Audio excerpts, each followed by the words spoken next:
Audi Actu sur Radio Victoire. Actualité, débat, intervention par téléphone. C'est tous les jours à partir de 7h. Sur la fréquence magique, la 96.3 FM. Audi Actu. Audi Actu, vous y êtes et nous y sommes, messieurs, dames. Toutes nos excuses, la densité de l'actualité oblige et nous avons dépassé le temps requis. Mais aujourd'hui, ce matin, nous avons avec nous le président national de la jeunesse de l'ANC, monsieur Jean Eclos. Encore une fois, bonjour. Bonjour Joachim. Et je crois que vous vous portez bien, tout comme votre département au niveau de l'Alliance nationale pour le changement. Oui, l'Alliance nationale pour le changement se porte bien. Bon, quant à moi, je sors d'un palu.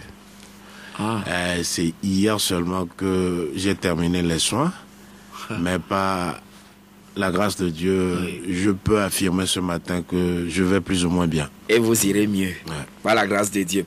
Alors, aujourd'hui, entre-temps, vous aviez annoncé une série d'activités devant les ambassades, etc.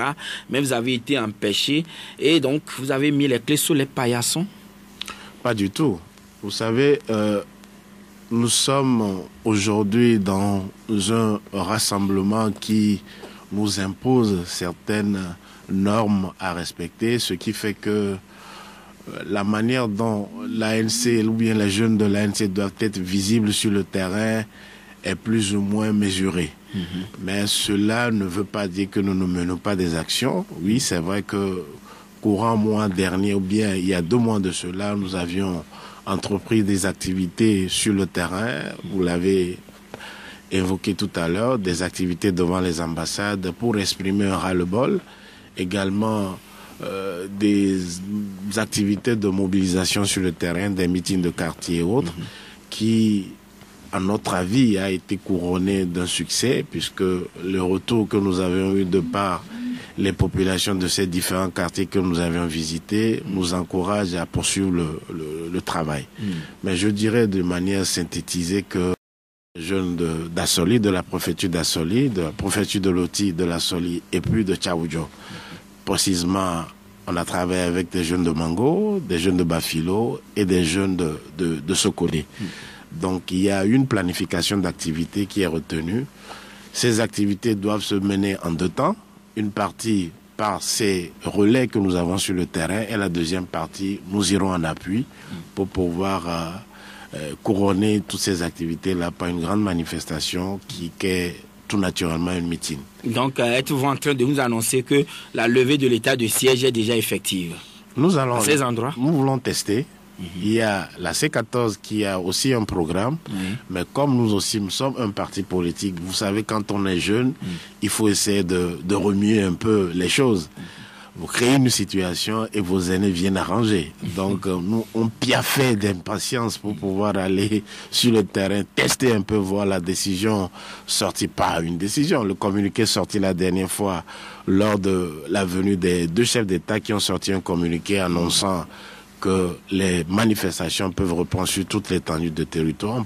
Ce que l'ambassadeur des États-Unis a salué également. Effectivement, donc voilà ce programme qui est établi et nous allons jauger un peu et tester un peu le pouvoir si réellement cette fois-ci ce communiqué-là s'impose à notre gouvernement parce que c'est des gens qui... Oui, mais quand même, M. Christian Trimois vous avertit en disant que vous courez de très grands risques sécuritaires. Non, Trimois... Il a dit, vous l'avez certainement bien écouté. sûr que je l'ai écouté, nous l'avions suivi. Vous savez, tout ce que vous faites dans le monde médiatique, nous avons également une cellule à notre niveau qui enregistre les choses. Nous les écoutons, nous les passons dès que les acteurs de la société civile ou bien les acteurs politiques passent, qui s'intéressent à la vie politique ou bien la vie sociale dans notre pays. Nous scrutons religieusement les propos et nous analysons, nous prenons des parties qui nous intéressent et pour pouvoir peaufiner nos plans d'action en matière de communication et autres. Donc on a écouté M. Trimois. Donc pour nous, on ne va pas trop s'attarder sur la déclaration de M. Trimois parce qu'il n'y a rien d'intéressant à retenir là-dedans. Bon, les armes circulent. Qui sont aux affaires il y a de cela 53 ans? C'est le même régime. Si aujourd'hui on peut se cacher devant une histoire qui n'a ni tête ni queue en disant qu'il y a des armes qui ont disparu et qui circulent dans la nature et qu'on devait faire attention. C'est pourquoi on empêche les gens de manifester dans ces zones-là. Je dirais tout simplement que c'est un aveu d'irresponsabilité, un aveu d'impuissance, et dès lors que vous êtes aux affaires et que vous ne pouvez pas assumer la sécurité des citoyens, je pense que vous n'avez plus votre place là-bas. Et oui, en tout cas, le chef de l'État est parti faire des activités là-bas, ce qui suppose, à mon sens, que la sécurité sont revenues dans la région, tout comme d'autres activités dans le cadre social. Je vous remercie, Joachim, Monsieur Agbetim, je vous remercie parce que quand le chef de l'État s'était déplacé à Sokodé et dans les autres régions où le problème sévit, vous avez vu qu'il y a un fort dispositif sécuritaire qui était déployé. Est-ce à dire que le chef de l'État est plus important que les autres citoyens? Non, quand même, c'est une institution. Non, je ne refuse pas. Oui. Mais avant tout, et après tout, c'est un citoyen comme tous et moi. Oui. Vous et moi plutôt. Donc, on ne peut pas mettre un accent particulier sur la sécurité du chef de l'État et totalement faire fi de la sécurité ou bien de la protection civile. Donc, c'est un problème dans notre pays. On a constaté que tout est mis. Quand vous voyez les différents budgets qui passent devant les députés à l'Assemblée nationale, une part importante est consacrée à la protection du chef de l'État, alors que la protection civile, pinote, il n'y a rien.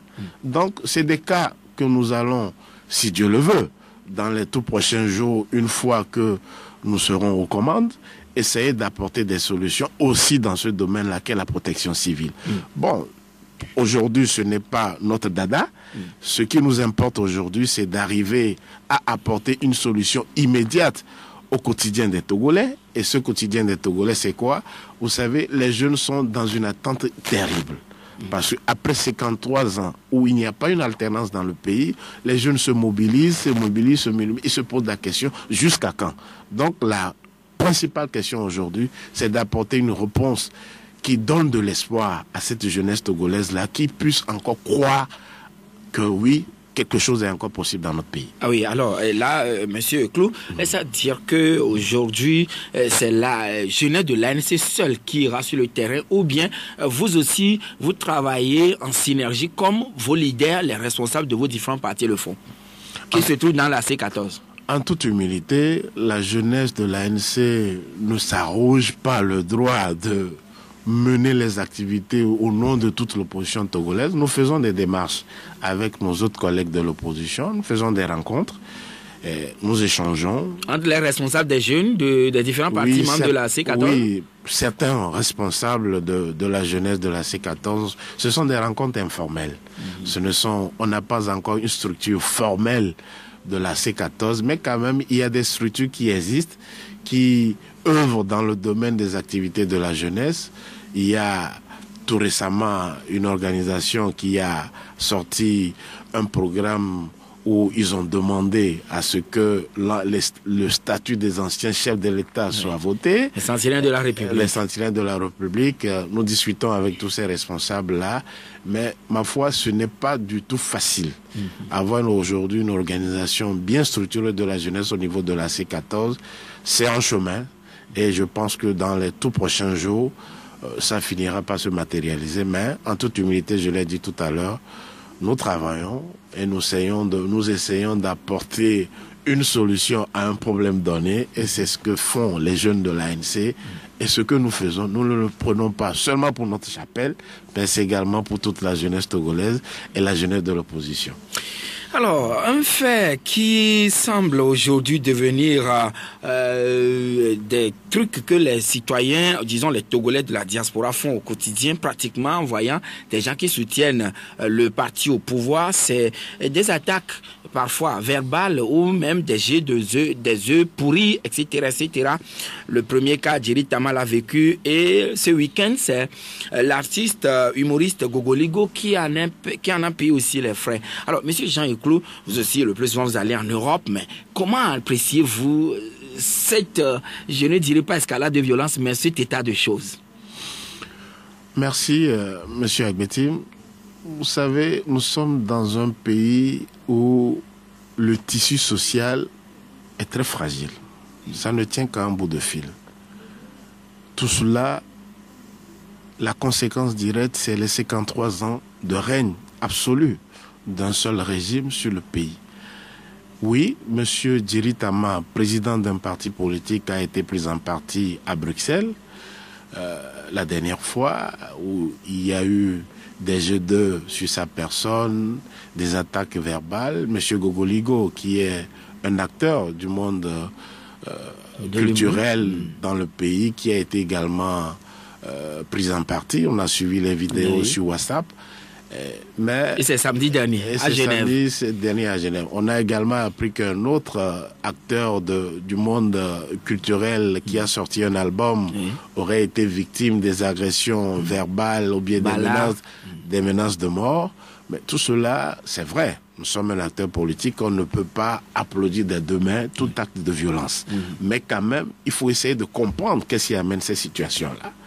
Il y a de cela plusieurs années, M. Djeri Tama allait en Europe et revenait. M. Gogoligo et autres se déployaient à cœur joie dans le pays, faisaient des activités. Personne ne les attaquait. Mais nous devons constater que depuis un certain temps dans notre pays, il y a un éveil de conscience de la part des Togolais, de par le monde. Que ça soit à Lomé ou à l'extérieur, des gens souffrent. Et des gens comprennent qu'on ne peut pas accepter une situation qui ne peut pas évoluer. Djeri Tama, s'il a été agressé, peut-être, je dis peut-être, il aurait tenu des propos qui n'étaient pas acceptés par une frange de la population togolaise. Mais assimiler cette frange de la population togolaise à une certaine catégorie d'acteurs politiques dans le pays en disant que ce sont des miliciens de tel bord politique, on ne saurait l'accepter. Parce que ceux qui sont allés là-bas ne sont pas allés au nom d'un parti politique. C'est des citoyens togolais qui ont exprimé leur ras-le-bol. Donc, ce ne sont pas des gens mandatés par les officines de quelque parti que ce soit? Pas du tout, pas du tout. C'est là où je veux en venir. Pas du tout. Puisqu'on a écouté des choses que, oui, voilà, M. Jean-Pierre Favre, pour le cas de Gogoligo, on aurait appris que c'est le CFO qui aurait mandaté des gens pour qu'on l'agresse verbalement et autres. Tout ça, c'est du mensonge. Puisque dans notre pays, on excelle dans un domaine, c'est quoi? C'est le mensonge. Tout de suite, on trouve la petite bête sur la tête de quelqu'un. On dit que oui, voilà, c'est elle qui est à l'origine de ceci, de cela. Donc, je dirais tout simplement que toutes ces accusations ne sont que des accusations gratuites. L'opposition n'a jamais mandaté qui que ce soit à exprimer un acte de violence à commettre un acte de violence sur qui que ce soit, mais essayons de faire la lecture de la situation qui conduit à cet état de choses. C'est un sentiment de rejet, un sentiment de mécontentement, de désaveu d'une certaine déclaration. Donc tout ce monde-là... Alors, qui peut maintenant faire arrêter ce déchirement du tissu social togolais? Si des Togolais s'en prennent... C'est le grand danger, Oui. Monsieur Agbeti. Ça fait frémir. La dernière fois, on a encore réfléchi là-dessus en disant que si M. Tama a été agressé, quelque chose qu'on observait dans les pays, dans les démocraties développées, Sarkozy en a fait les frais, François Hollande en a fait les frais, mais si on en arrive à cette situation dans notre pays et des responsables qui se déplacent à l'étranger vivent cette situation, ça veut dire qu'il y a un grand problème. Et que, jeunes que nous sommes, nous devons très rapidement se pencher là-dessus et se dire où devons-nous trouver le génie. Alfred de Musset l'a dit, bat-toi le cœur, c'est là qu'est le génie. Nous devons nous demander, se poser la question, est-ce que nous devons laisser cette situation aller vers le pourrissement? Non. Ou bien nous allons essayer de trouver des passerelles pour pouvoir discuter, réfléchir en disant mais non, la situation que nous vivons dans notre pays là, écoutez, ça ne va pas, ça ne tient qu'à un bout de fil. Donc trouvons des solutions pour remédier à cela. Donc je pense que c'est ce que nous devons faire. Et là, ce seraient les acteurs politiques, les leaders qui vont entreprendre une telle activité ou carrément au niveau du sommet de l'État ou à quel niveau?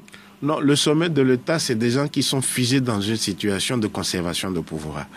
C'est à la société civile de mener des actions sur des médias pour expliquer, inviter les gens je ne dirais pas le mot tolérance, mais essayer d'amener les gens à se dire, faisons attention. L'acceptation de l'autre, malgré son opinion contraire à la mienne. Absolument, que c'est la société civile qui doit jouer ce rôle-là, en essayant de sensibiliser les jeunes Togolais en disant que, écoutez, il y a un problème qui est là, si on ne fait attention, ça risque de dégénérer à tout moment. Et je pense que nous, acteurs politiques, nous faisons notre devoir, le devoir d'informer, de sensibiliser nos militants à la non-violence, on le fait, mais quand même que certains acteurs majeurs dans le pays se disent nous sommes dans une situation très sensible, évitons d'énerver davantage les populations. Parce que si les gens ont quitté le pays pour aller à l'étranger, ce n'est pas de cœur joie. Ce n'est pas de cœur joie. Et certains l'ont même exprimé dans des vidéos.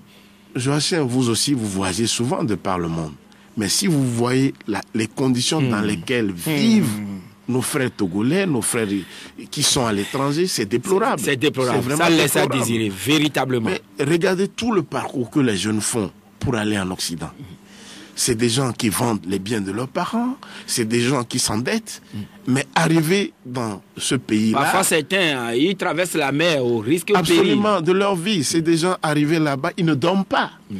Ils travaillent 24 heures sur 24 heures pour pouvoir rembourser les dettes au pays, subvenir aux besoins de leur famille. Et des gens qui sont là, qui se la coulent douce dans le pays, qui les narguent, qui disent du n'importe quoi, mais arriver là-bas, c'est l'occasion pour eux d'exprimer leur colère, leur ras-le-bol sur eux. De vouloir régler des comptes, ce n'est pas bien. Mais c'est quelque chose que nous n'acceptons pas, mais quand même. Écoutez, à suivre Gogoligo, il disait quelque chose que les leaders que vous suivez, est-ce que eux aussi, ils ont des supermarchés, du moins, où ils ont engagé tant, c'est l'argent qui fait la politique. Il indexait vos responsables au niveau de la C14. Non, en fait, heureusement que c'est un humoriste. Hein? Heureusement que c'est un humoriste et que on ne va pas trop le taxer à sa juste valeur, parce que il y a certaines déclarations, si vous voulez faire, si vous êtes un acteur majeur, si je l'appelle acteur majeur, c'est parce que il a été décoré par le chef de l'État, et cette décoration-là, c'est la réflexion, c'est le fruit de tous les citoyens togolais qu'on a porté sur lui. C'est une distinction. Oui, et il l'a dit. Il faudrait la mériter. Mais il dit qu'il mérite, il méritait vraiment ça. Écoutez, je dirais c'est une faveur. C'est une faveur, M. Gogoligo, qu'est-ce qu'il a prouvé et que d'autres n'ont pas fait dans le pays. Mais c'est pas faux favoritisme qu'il a eu cette distinction, mais il faudrait qu'il arrive à avoir raison gardée, se taire et mener ses activités humoristiques tranquillement et ne pas énerver davantage les Togolais. Parce que ce titre qu'il a eu, cette décoration, cette distinction qu'il a eue, c'est sujet à caution. L'autre sujet qui devrait la chronique ces temps-ci dans le pays, c'est que le ministre de la Santé et de la Protection civile et sociale a pris la décision de fermer la morgue du CHU Sylvanus Olympio. Ceci a compté samedi prochain. Alors, M. Jean Eclou, les Loméens ne pourront plus déposer des corps ou des dépouilles mortels à la morgue de Lomé pour 3 mois, et ceci pour réfectionner la morgue togolaise. Monsieur Agbetim, vous savez, il y a des positions dominantes qui font honte à assumer. Cet arrêté, ou bien cette décision ministérielle prise par M. Midiawa, qui jadis était apprécié dans le milieu médical, aujourd'hui pose des actes, on se demande si réellement c'est le monsieur même qui essaie de prendre ces décisions. Parce que c'est une décision impopulaire, basée sur une relation ou bien basée sur la force. C'est des gens qui ont... Sur la force? Sur la force. Non, ici, c'est quand même un technicien, lui n'a rien à voir. Non, si je dis, il est dans un système. Et le système qui nous dirige, la principale force de ce système, c'est quoi? C'est la force. Reposer sur quoi? Sur l'armée. Et c'est pourquoi on dit la raison du plus fort toujours la meilleure. Mais la raison du plus fort dans le cas togolais, c'est quoi?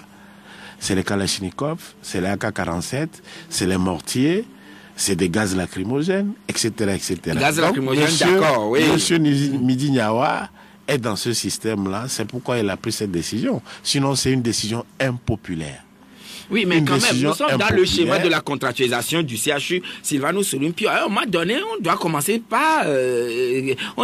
quelque part. Voilà, c'est la mort. Vous êtes un médecin. Vous avez un patient qui souffre du paludisme. Vous devez lui donner des cachets, vous devez lui faire quelques injections pour qu'il guérisse. Vous laissez celui qui a le palu. Vous allez vers quelqu'un pour lui demander, est-ce que vous n'avez pas l'atout par hasard? Vous avez un cas existant. Vous ne vous préoccupez pas du cas existant. Vous laissez ça, vous allez vers des cas où vous faites une prospection pour dire, est-ce qu'il n'y a pas des malades dans tel foyer, alors que chez vous, dans votre santé, dans votre structure, vous avez déjà des malades que vous devez soigner.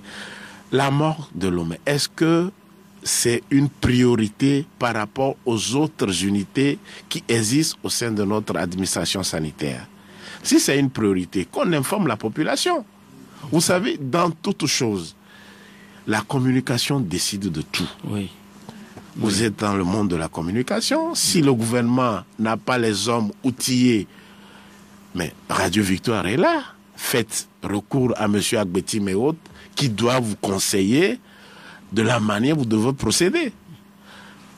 Vous jetez une décision comme ça sans pour autant préparer l'opinion à l'avance. Non, mais quand même, ils ont trouvé des mesures alternatives en disant rabattez-vous sur le CHR Lomé Commune, etc., etc. CHR Lomé Commune, il y a des structures adéquates là-bas. Il y a la morgue là-bas. Ah, okay. Mais selon nos informations, ce serait aussi archi pleine. Ah, ok. Vous avez vu vous-même. C'est honteux. C'est honteux, je dirais, en tant que. Donc, à votre entendement, ce n'est pas la priorité pour le moment? Non, pas du tout, pas du tout. De réhabiliter la mort? Laissez nos morts tranquilles. Dans nos situations togolaises, vous savez que nous sacralisons le mort. Quand une personne décède aujourd'hui, ce n'est pas une réjouissance, mais c'est un respect que nous vouons à ce corps-là. Et demander aux gens de venir déplacer les corps, alors qu'il y a des morts qui sont là-bas, sont dans une situation très conflictuelle. C'est la justice qui doit décider. Donc ils vont créer une fosse commune, mettre tous ces gens là-dedans et puis les enterrer. L'avenir nous le dira. Mais quelle compréhension M. Jean Eclos a de la phrase de Emmanuel Macron prononcée la semaine dernière, notamment le mercredi à Abuja. Il disait « Le statu quo n'est pas possible pour le Togo ». Comment comprenez-vous ce bout de phrase? Alors, on va y revenir tout de suite, mais on marque la pause. Dit Actu, c'est du lundi au vendredi de 7h à 8h20 sur Victoire FM. Retour donc en studio avec notre invité, M. Jean Eclos, le président national de la jeunesse de l'ANC.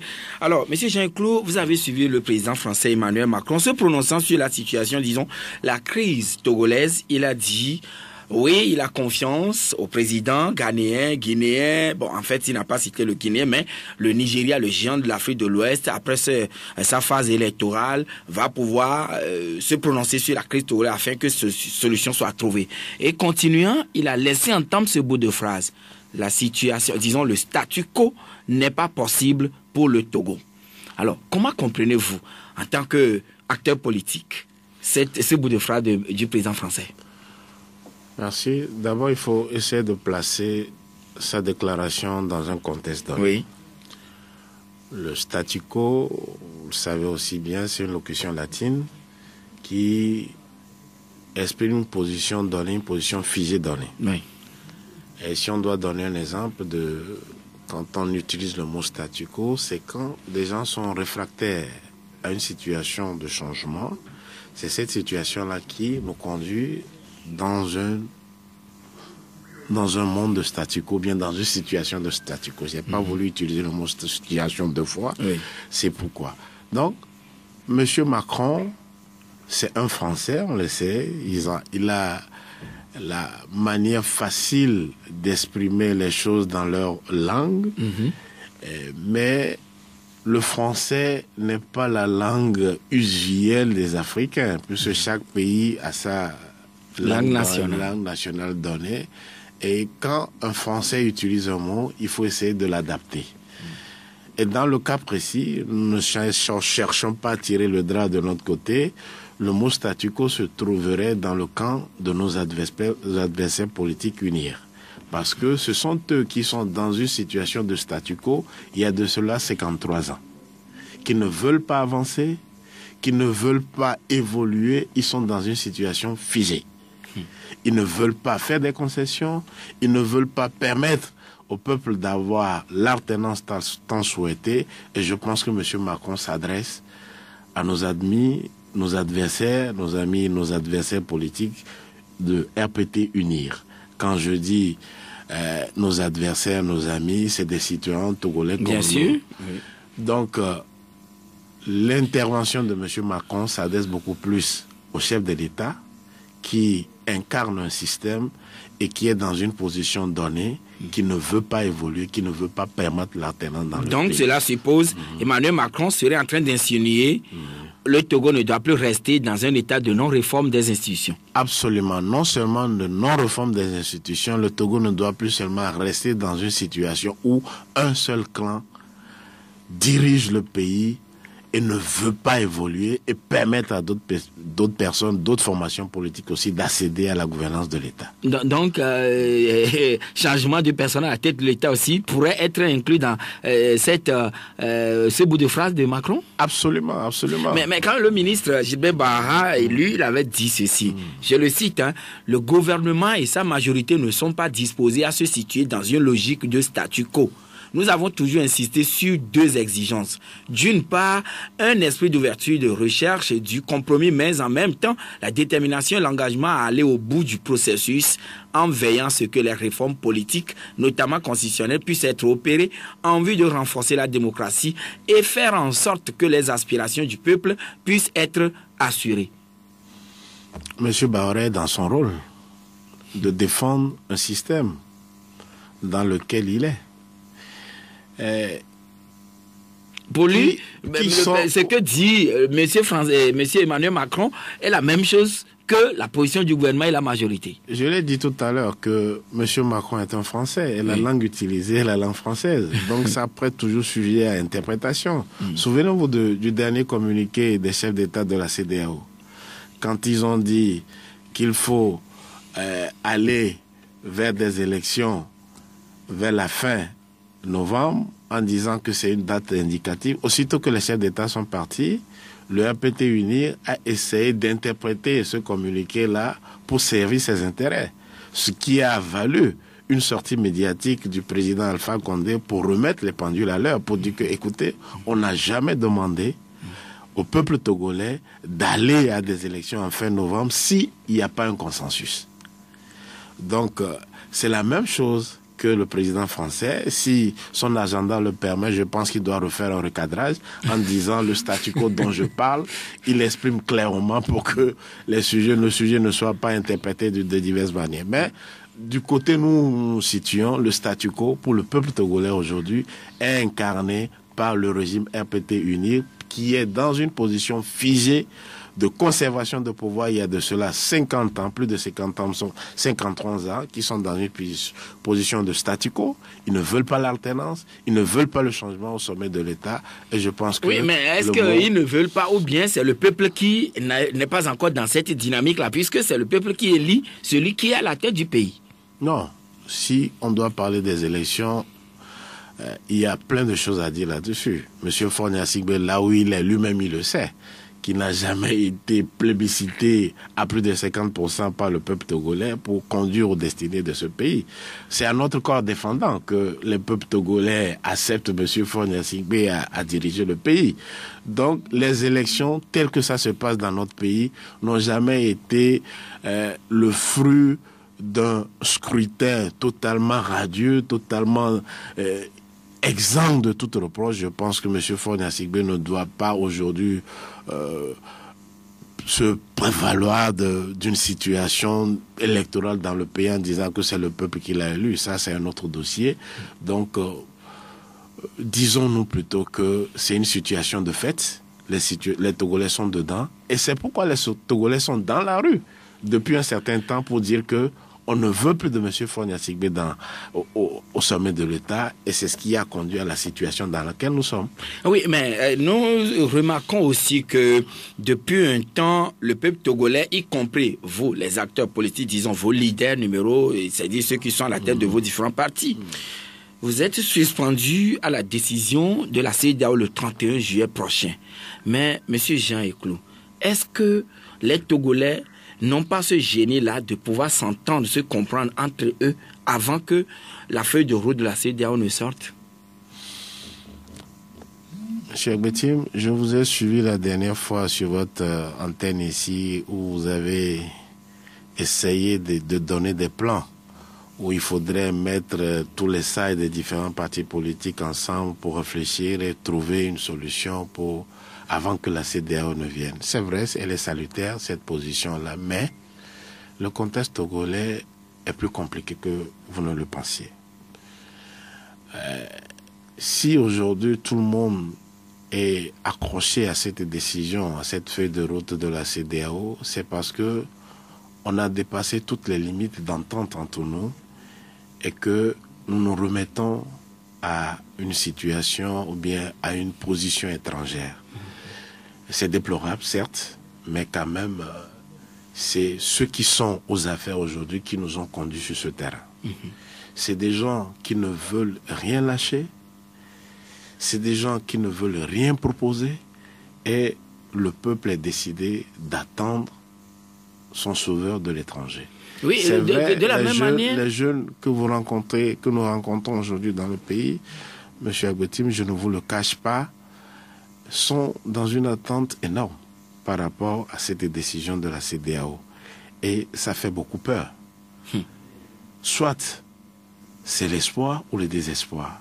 Parce que si la feuille de route qui va arriver ne satisfait pas les aspirations de vos militants, le retour de la Constitution de 92, etc., etc., et la position actuelle dans laquelle nous sommes, qu'est la proposition de sortie de crise faite par la C14, qui est un gouvernement de transition qui doit faire des choses avant la tenue des élections. Si la CEDEAO ne nous apporte pas une solution conforme à cette attente-là, voyez-vous que cette attente-là, cet espoir-là va se transformer en désespoir. Et ce désespoir-là fera que ceux que nous avons avec nous vont se dire, écoutez, plus rien n'est possible dans ce pays, essayons d'aller ailleurs. Et c'est quoi? C'est l'Occident. C'est la route de la Libye, du désert, etc. Ceux qui vont mourir vont mourir. Mais on va tout faire pour empêcher ces jeunes-là. Donc, est-ce que ces positions-là ont été expliquées aux facilitateurs pour qu'ils en tiennent compte dans la feuille de route, dans ce schéma de feuille de route? Absolument. Oui. Le nœud gordien d'aujourd'hui dans notre pays, c'est du côté du RPT Unir. Oui, mais de la même manière, le RPT Unir aussi s'attend à ce que la feuille de route puisse les arranger et que leur champion puisse être candidat en 2020. Le champion puisse être candidat en 2020. Est-ce que, toute raison gardée, quel citoyen togolais aujourd'hui peut encore se dire, Monsieur Fonia Sigbe, il faudrait que tu sois candidat en 2020? Qu'est-ce qu'il n'a pas fait en 3 mandats et c'est en 4 mandats qu'il va le faire? Mais posons-nous la question. Est-ce qu'au sein du régime RPT uni, il n'y a personne d'autre? Il n'y a personne d'autre. Il faudrait que le jeu soit ouvert. Que nous nous demandons, c'est que ce système-là arrive à terme et donne de l'espoir à ce pays. Et cet espoir-là se cristallise autour de la présidentielle de 2020. Il faudrait que M. Fonia Sigbe dise au peuple togolais, oui, j'ai apporté un plus à ce pays et qu'à la fin de mon mandat, en 2020, je ne vais plus être candidat.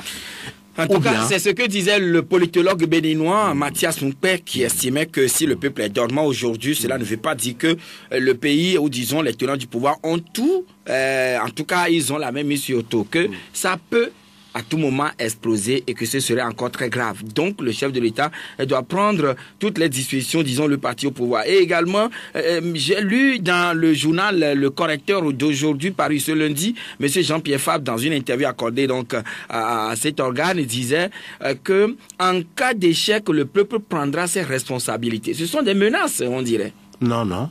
Oui. Il n'a fait que refléter, relever, reléguer ce que dit le peuple togolais dans la rue il y a de cela quelques années, et accentué par une pression durant l'année 2017 et qui a conduit à la situation dans laquelle nous sommes en 2018.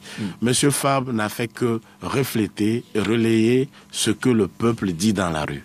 Vous savez, la décision que la CEDEAO va nous donner à la fin de ce mois, si cette décision n'est pas conforme à l'attente du peuple togolais, je pense qu'il y aura un tollé général dans le pays. Toutes les populations de Lomé jusqu'à Sécassé vont se lever comme seul homme pour dire que non, nous ne sommes pas d'accord sur cette décision qui consisterait à nous imposer encore un 4e mandat de M. Faure Gnassingbé. Et au cas où ça ne satisfait, ça n'aurait pas satisfait aussi les désirataires du camp d'en face, le RPT, UNIR. Mais qu'est-ce qu'ils ont encore à proposer à ce pays? Ah mais il y a des militants qui estiment quand même que Faure doit être, ils disent Faure must stay. Faure must stay, c'est la minorité.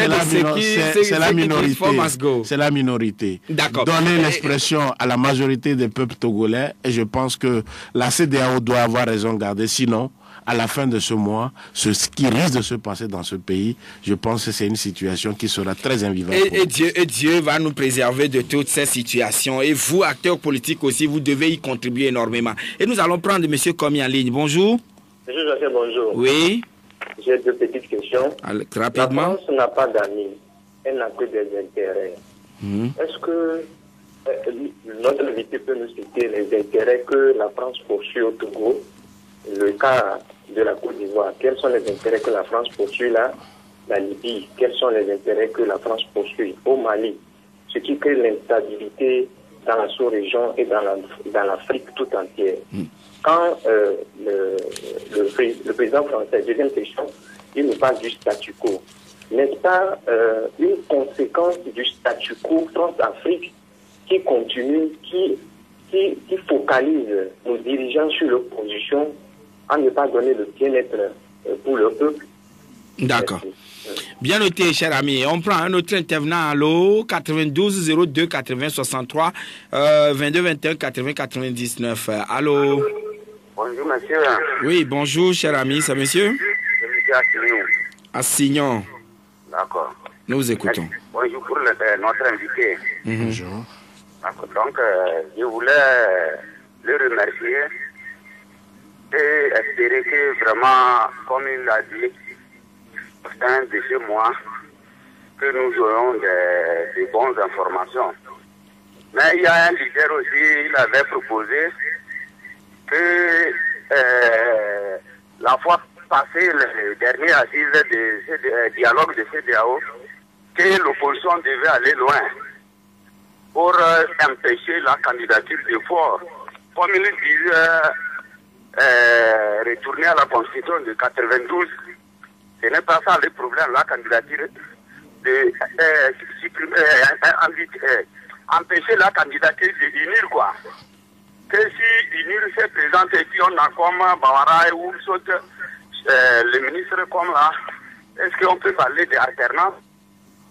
D'accord. Donc, à votre entendement, est-ce que si Faure n'est pas candidat, sont-ils dans la décision d'accepter qu'un autre membre de UNIR puisse l'être? Bien noté, monsieur Assignon. Et nous allons prendre un autre intervenant sur le 92 02 80 63. Allô? Allô? Bonjour, monsieur Yassine. Oui, bonjour. C'est monsieur? C'est monsieur Enoch qui appelle depuis Assignan. D'accord. Enoch, nous vous écoutons. Oui. Je vous excuse de dire ceci.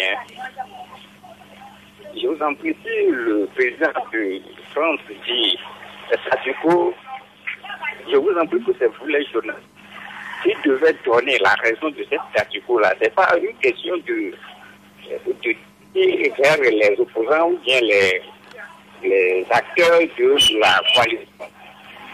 C'est qu'il y a quelque chose que je remarque que vous, les journalistes, vous n'êtes pas à donner les bonnes raisons pour que ce pays soit avancé. Le Tatico veut dire quoi? Il faut inviter les professeurs de l'université qui vous expliquent ça.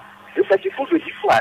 Il n'y a pas de dictionnaire chez vous, forcément, il faut aller chez les professeurs d'université. Dans un pays, des temps donnés qu'on veut le changement, pour ça, n'interviennent pas. C'est ça qu'on dit Tatico. Donc, je vous en prie, justement, pour que cette histoire soit arrêtée, c'est vous les journalistes qui devez éclaircir la D'accord. Merci beaucoup, Enoch, pour la proposition, ou disons la suggestion. Et on va prendre le dernier intervenant sur le 92 02 80 63. Allô? Allô, bonjour, monsieur le patron. Oui, bonjour, cher ami. La radio à côté, le volume, s'il vous plaît. D'accord. Et le nom? Je m'appelle Benjamin. Benjamin, nous vous écoutons. Oui. Tout d'abord, je tiens à remercier tous les partis politiques de mon pays. Et pour être un peu plus bref, nous tous au Togo, nous savons que nous sommes en face d'un régime menteur, si je le dis ainsi. Excusez-moi le terme. Il faut contrôler le langage, s'il vous plaît. Parce que, vu ce que nous endurons dans le pays, quand leurs partisans viennent sur les médias, c'est par rapport à ce qu'ils viennent nous dire. Parce que s'il y a un temps passé que le président a pu être là où il y a les sièges de les villes ou bien les pays, les régions assiégées par les militaires, pourquoi pas qu'on ne va pas laisser les autres aussi aller là-bas? On dit les armes secrètes. Et voilà le propos que M. Trimois Christian est venu tenir sur la radio ici en mettant en garde les manifestants. Ce n'est pas bien. D'accord. Quand on adressé le président du net à l'extérieur, ces gens peuvent être des gens montés par le régime lui-même, le régime en place, pour pouvoir salir le visage de l'opposition dans le monde entier. Merci beaucoup, Benjamin. Oui, pour Benjamin, ce qui se passe entre les Togolais de la diaspora et certains proches du régime, on dirait, alors c'est des trucs montés par le régime lui-même. Est-ce qu'on est situé dans ce schéma de... Oui, ce ne sont pas des propos assez gratuits. Dans une situation de flou politique absolu, les interprétations vont bon train. Ah oui. C'est parce que le régime cinquantenaire a beaucoup brimé ce peuple-là et on doit lui mettre on doit mettre tout à sa charge. Mais bon, je l'ai dit dans mon émission tout à l'heure que bon, on va essayer d'amener, de réfléchir pour que ces genres de situations n'arrivent. La solution, c'est qu'il y ait l'alternance au sommet de l'État. Ah oui, Macron, statu quo, il nous revient à nous journalistes de pouvoir bien expliquer les choses aux citoyens. Elle disait tout à l'heure, Enoch, qu'il faut se rabattre parfois aussi sur des professeurs d'université, comme si le dictionnaire n'existe plus. Oui, c'est un ras-le-bol, qu'il a exprimé. Je pense que les gens sont très mécontents dans le pays et nous devons le constater, le savoir et en tenir compte. Mais quand même, dans le monde journalistique, je ne dédouane pas.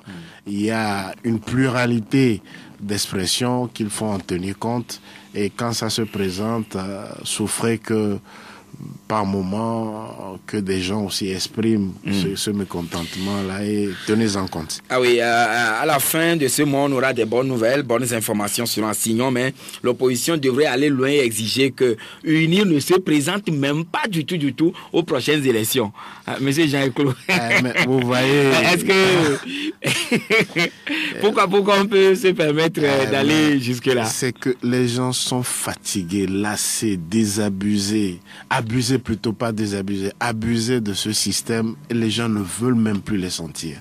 Et c'est ce sentiment, je l'ai dit tantôt dans l'émission, que le tissu social ne tient qu'à un bout de fil. C'est dangereux. Si des Togolais aujourd'hui décident qu'ils ne veulent plus sentir sur l'échiquier politique leurs semblables Togolais, Oui, mais cette exclusion, qu'est-ce qui peut constituer le soubassement de l'exclusion? Mais c'est 53 ans d'animosité, c'est 53 ans de dictature, c'est 53 ans d'abus de pouvoir. Aujourd'hui, là où nous parlons, nos frères de la société civile sont encore en prison. Malgré que les chefs de l'État ont décidé de les élargir, jusqu'à présent, Eza est en prison, Kokoroko est en prison, et M. Siba, etc. sont en prison. Qu'est-ce qui justifie cet état de siège? Cet état de fait plutôt. Alors, et le statu quo pour l'auditeur, le premier, comme il disait que la France n'a pas d'amis, mais des intérêts. Absolument. Et c'est pour préserver encore ses intérêts. Macron veut apporter du nouveau aux Français, il veut sucer les Africains pour pouvoir atteindre cet objectif. Si Macron est allé au Nigeria, c'est parce que le Nigeria représente un marché très important dans la sous-région. Il faut faire des yeux doux. Et ces yeux doux-là, je pense que le Togo, Bolloré est en train de nous siphonner. Il faut encore trouver d'autres horizons. Et c'est ce que la France est en train de faire au Nigeria. Bon, en retour, qu'est-ce qu'on nous propose? C'est ce fameux mot, paix. Paix et paix qui s'entend par quoi? La sécurité. Et vous avez vu, le Togo a pris la tête du Conseil de paix et de sécurité de l'UA. Pourquoi? Parce qu'on vous donne ça en retour. On vous garantit votre fauteuil ici. Mais cette fois, le peuple togolais a dit non, non et non. Voilà.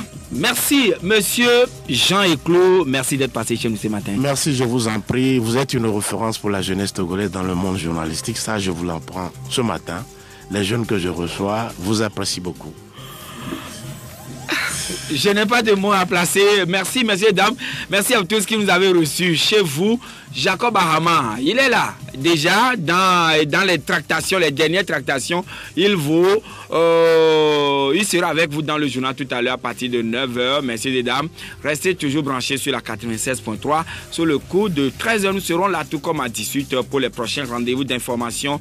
Excellente semaine à toutes et à tous. Et je n'oublie pas mon cher ami Coco le Parisien derrière la baie vitrée. Bonne journée.